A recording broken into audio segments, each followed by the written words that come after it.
Hello बच्चों, let's read this question. The question says, in the shown circuit, current passing through wire AB is dash ampere. So, इस question में की concept हो जाएगा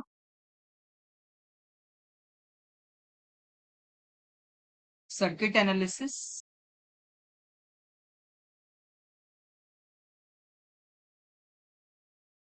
bye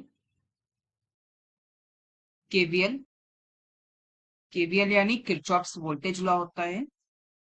so current find करना है हमें AB वायर में, यानी कि A से B जो करंट जा रहा है वो हमें फाइंड करना है। तो किरचॉफ्स वोल्टेज लॉ को लगाएंगे लूप में। सो इसको लूप 1 ले लेते हैं, इसको लूप 2 ले लेते हैं एंड इसको लूप 3 ले लेते हैं। लूप 1 में करंट की डायरेक्शन ऐसे हम क्लॉकवाइज में ले लेते हैं एंड I1 करंट मान लेते हैं फ्लो कर रहा है। लूप 2 में वही डायरेक्शन लेते हैं एंड I2 करंट फ्लो कर रहा है मानते हैं एंड लूप 3 में I3 करंट फ्लो कर रहा है। तो A टू B जो है ये हमें करंट फाइंड करना है। तो बिफोर अप्लाइंग केवीएल एक छोटा सा कंसेप्ट देख लेते हैं, इस क्वेश्चन को सॉल्व करने के लिए हेल्प होगा। सो कुछ ऐसा सेटअप है हमारे पास, मान लेते हैं ये ए है एंड ये बी पॉइंट है। अगर यहाँ पर एक वोल्टेज वी वोल्ट की बैटरी लगा हुआ है एंड आर ओम का रेजिस्टेंस है एंड आई अगर फ्लो हो रहा है, तो यहाँ पर हम जो इक्वेशन है वो लिखेंगे। सबसे पहले वोल्टेज का इक्वेशन हमें लिखना है, करंट का इक्वेशन बेसिकली। सो ये माइनस से प्लस अगर जा रहा है, यानी कि यहाँ पे लोअर से हायर पोटेंशियल पे जा रहा होगा, तो हम वी लिखेंगे एंड प्लस यहाँ पे रेजिस्टेंस दिया हुआ है, रेजिस्टेंस के अक्रॉस करंट जो फ्लो हो रहा है, तो रेजिस्टेंस में यहाँ पे वो वोल्टेज ड्रॉप करवाता है बेसिकली। तो माइनस आई इंटू आर लिखेंगे एंड लास्ट में जीरो। ये एक छोटा सा कंसेप्ट था इस क्वेश्चन को सॉल्व करने के लिए। So let's solve. सबसे पहला वाला लूप के लिए लिखेंगे तो minus of 1 into I1 minus of 2 into 2 ओम के लिए 2 ओम का जिस डायरेक्शन हम ले रहे हैं उस डायरेक्शन में हमारा I1 जा रहा है, तो उसके अपोजिट डायरेक्शन में I2 जा रहा है, तो हम लिख देंगे पहले सेम डायरेक्शन वाले को लिखेंगे I1, अपोजिट में I3 जा रहा है बेसिकली, 2 नहीं, माइनस I3 इक्वल टू 0 हो जाएगा ये। इसको सॉल्व करेंगे सही से तो माइनस 3I1 प्लस 2I3 आएगा एंड ये हो जाएगा हमारा पहला इक्वेशन, इक्वेशन 1। अब सेकेंड वाला जो लूप है उसके लिए देख लेते हैं।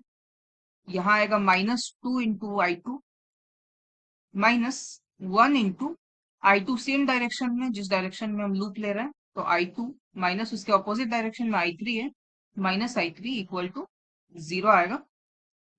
इसको सॉल्व करते हैं तो minus of 3I2 plus I3 ये आएगा 0 के इक्वल एंड ये हो गया हमारा इक्वेशन 2। थर्ड वाला लूप के लिए देख लेते हैं। थर्ड वाले लूप में सबसे पहले वोल्टेज लिखेंगे।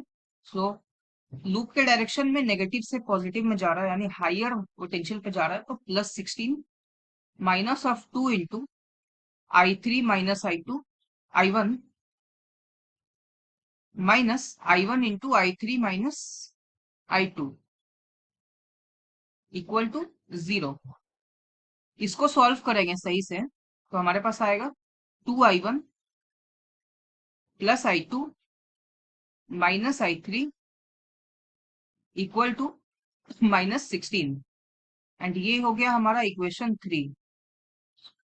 अब तीन इक्वेशन आ गया हमारे पास एंड तीनों को अगर हम सॉल्व करते हैं तो तीनों सॉल्व करेंगे तो फ्रॉम 1 2 3 सॉल्विंग देम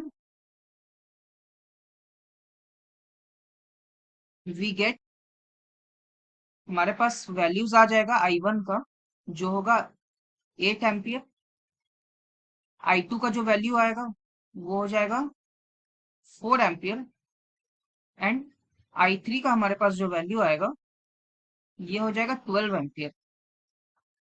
लास्टली जब वैल्यूज आ गई है तो क्वेश्चन में हमें क्या पूछा है, तो पूछा है कि current A to B, AB branch में तो ए टू बी अगर लेंगे, ए टू बी के सेम डायरेक्शन में I1 है एंड ऑपोजिट डायरेक्शन में इसका I3 है, तो I1 माइनस I3 करेंगे हम लोग। तो I1 माइनस I3 डाल देते हैं वैल्यूज। I1 8 है एंड I3 12 है। सो ये हमारे पास आ रहा है -4 एम्पियर।